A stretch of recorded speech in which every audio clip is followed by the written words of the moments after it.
Hello everyone. So today in the Python part, we are going to discuss about the control flow. So remember one of the reason why we work with Python or in kind of any programming languages, the idea is to automate the task, do as many as things as many as things possible automatically, so that we don't have to manually put so much effort. That's the main idea behind about using this programming language. So when you do automation, one part is how do you keep doing same thing again and again, or you do some iteration. So these are the many kind of things we need to do in a programming language. So all these are part of some control flow, where we are going in a flow, depending upon some conditions, and then when conditions is met or not met, we can stop the flow. So one of the control flow is called for loop. So here what happens, we'll go through one example.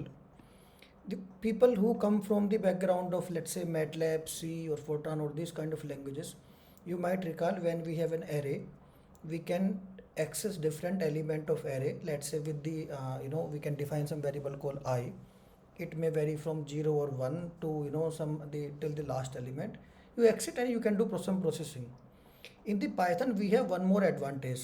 Let's say we are defining one list, remember from the last data structure we discussed.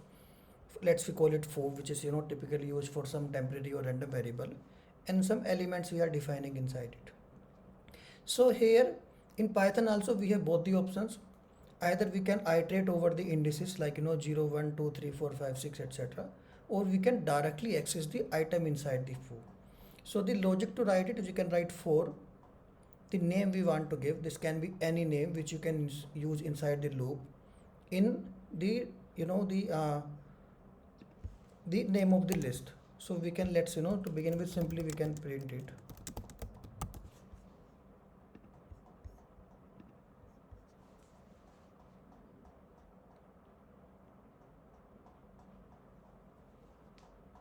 So what it will do, it will take different item. So in each iteration or in each loop, it will take item will become 5 11 14 0 like this. So let's see the output. So you can see then first 5 11 till the end. So it's taking one element by element. So then you can do element wise element, or you can say the loop. In each loop you can do some operation. So in this example, let's say we are just printing the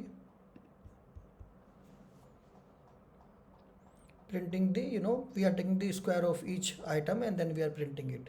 If we want, we can store it also. Let's define some other variable. We can call it temp. We can call it, and there is one function called append. We can say item, and let's not print it here.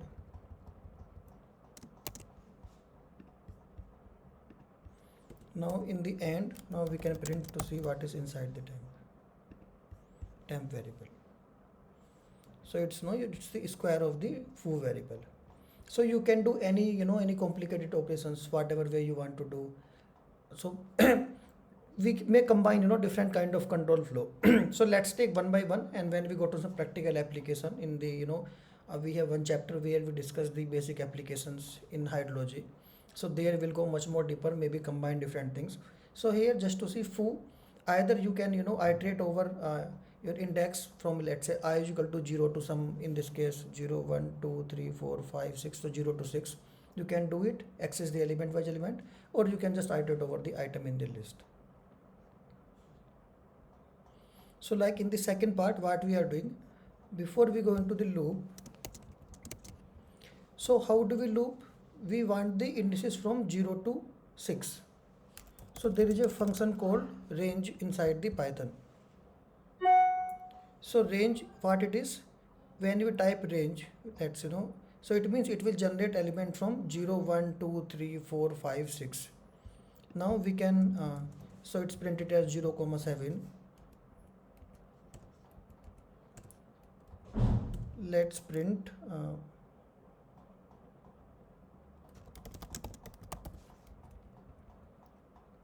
how the A looks like. So you can say A is iterating over 0 to 6. So remember, indices start from the 0. So when we define range 7 or we define range n, it will go only till n minus 1. So these things we need to be careful, because some languages start from 1 go till n. it starts from 0 and it goes up to minus 1 or the last element. So if we want to access some element of the foo list, we can directly say foo. In the square bracket we can define our index, which is the item in this case, and we compute whatever operation we want to do. So it will also compute the square the way we are doing. If we want this also, we can again store in some other variable. So this is briefly about the for loop, very very useful loop, and we'll use it a lot. Now the second condition we have the while. So while can also be used in loop. Typically here what is happening, when we were talking about the for, we know we want to do operation, let's say 6 times or 7 times in this case, or some n number of times. We know priority. Sometimes we don't know how many times we want to run our loop. Let's say you want to optimize some error function and you want to stop the error function when error is, let's say, less than 1%. So you don't know how many loop you need to run. It might be 10, might 100, 1000 or some other number. In this case, when we don't know the defined number of loop a priori, we can use the while loop. So while loops works, you define while function, then put some conditions. So we are telling whenever n is less than equal to 20. You remember from the operator, the section we discussed about different. So it means less than and equal to 20. Keep on running this loop. So if we don't do anything, we just keep on printing, it will keep on printing the some value, which you are realizing as the 15. So first time condition is true, it will always remain true. So what we are doing, typically in the while loop, some operation will happen over the n, which will change the value of n. That's the only chance, sometime the loop will stop when we have got the good result or we have done what we wanted to do. Here we are putting some simple condition. Let's say we are adding n by one element each way. You remember iCarve can do this. Let's print it. So first time our n was 15, it printed 15. Then we added one number, became 16. Then again went to the loop. Then again printed this. So 15, 16, 17, it's printing. You remember we also had this and plus operator. So we can define it in this way also. So we get the same result. I prefer this to be more readable and good for the people coming from other languages. So we can use. We will take some practical example of while in the basics applications in hydrology chapter, and we can see how the why a while loop is so much useful. Then there can be some if condition. So if is not a loop, it's a this is condition. So if is, so how we define, if we have, let's say let's put it this way. We'll take some simple example. Let's say if we say we want to print first element of foo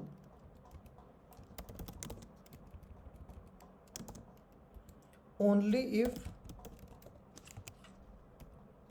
is less than, let's say, 0. Some conditions we can put.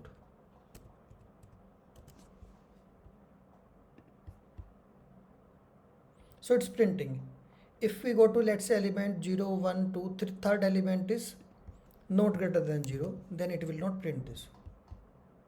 So this is just a condition. If the output is true, it will run the part of it, otherwise it will not run. One more thing we should see, you see in the for loop or in while loop, in some programming language like in C, we use curly braces or some other kind of bracket to define the beginning and end of the loop or beginning and end of the condition. In Python, we don't have to use, we don't require the the curly braces or the bracket. Here we need some uniform spacing. So you can see here we have 1, 2 white space. We can define as many number of white space as we want. Only thing, we should be consistent in the same code. Some people use tab, which means 8 white space. Some people use 4 white space. You can use any number as long as you can understand. Typically 1 white space sometimes become difficult to distinguish. So 2 white space is sufficient. If you want, you can use 4 also. When you go for ID, any ID or UI you want to use, typically they have some default white space. You can use whatever is defined. If you want, you can change it. So it means this statement is part of the if loop. So if I type something here, let's say this is part of the still same if conditions. But if I write here now, this foo3 print is not part of the if loop because it is starting from the same location or the same horizontal location where my if is starting. So this way we can define what is inside my if condition, what is not inside my if condition, or where my loop or the condition is ending.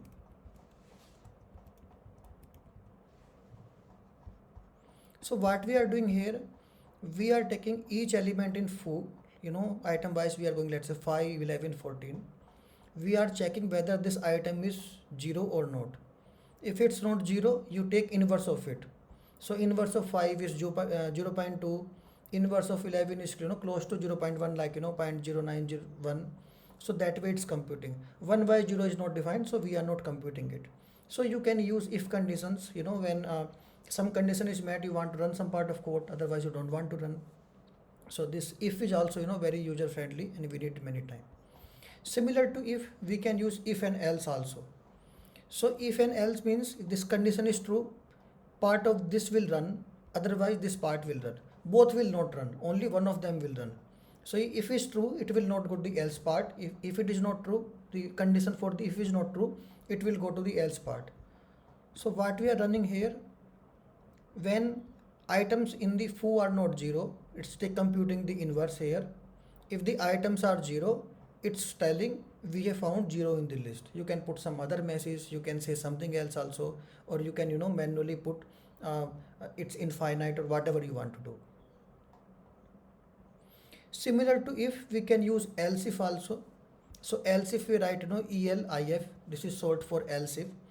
So in the if we can use one condition, in the if else also we can use only one condition, true or the false means else part will run.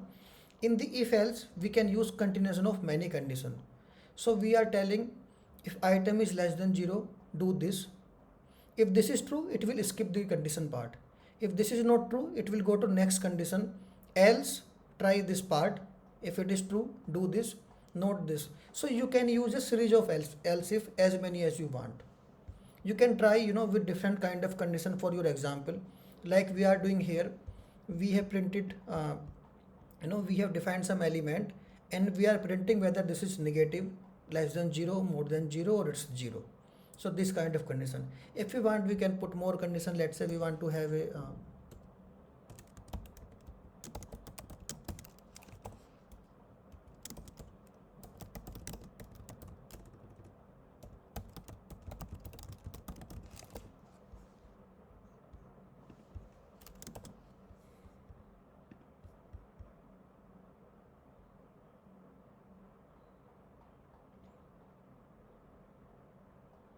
so what is happening here, because once this condition satisfied, it will not test any new condition. So that's why even though we have 14 in our list, which is more than 10, this condition is not being run. So we should be very careful when we use series of else if condition. So we may not get the result we want if we are not careful in setting the conditions. So we should put things in a way. If we want to print it, the way to do this is,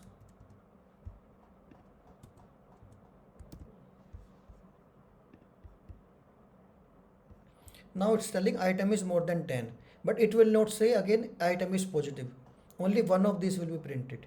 So we can use series of else if condition, but be careful how you are structuring your else if conditions. We can use break part when we want to break the loop, to come out of the for loop or any other loop. We can use the break this.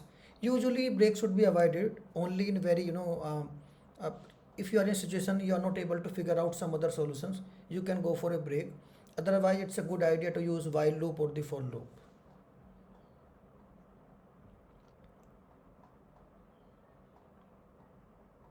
Similarly, like break, you can use continue.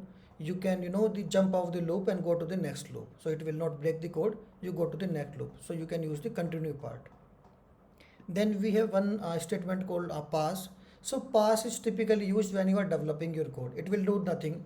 So when we are writing for item in foo and we are not doing anything on the item, we can run pass. So it will not do anything, nothing is printed. Let's try running without the pass and see what happens. Why do we need pass? Because what is happening now, once we have the for loop, Python expect at least something to be inside this loop. So we cannot have any empty thing. So pass is like an empty thing to control, to avoid the syntax error. So this is typically used when you are developing the part of code and you don't want to remove your loop. You can keep it, just keep pass, so it will not do anything, but loop is still inside your code. So we discuss, different kind of loops which we use many time in the programming language, and that's the beauty of the programming language. So be very careful, be through in this part of the control flow. This we will be using many time. Of course, over practice you can identify the difference between where we need for, where we need which, and where we need, this conditions or the other things. You will figure out as we go more and more deeper into the Python. But try to, play with it and then see whatever best you can understand. As we go into practical example, you will figure out more about it and you will get to know, where to use, where not to use. Thank you. See you in the next lecture.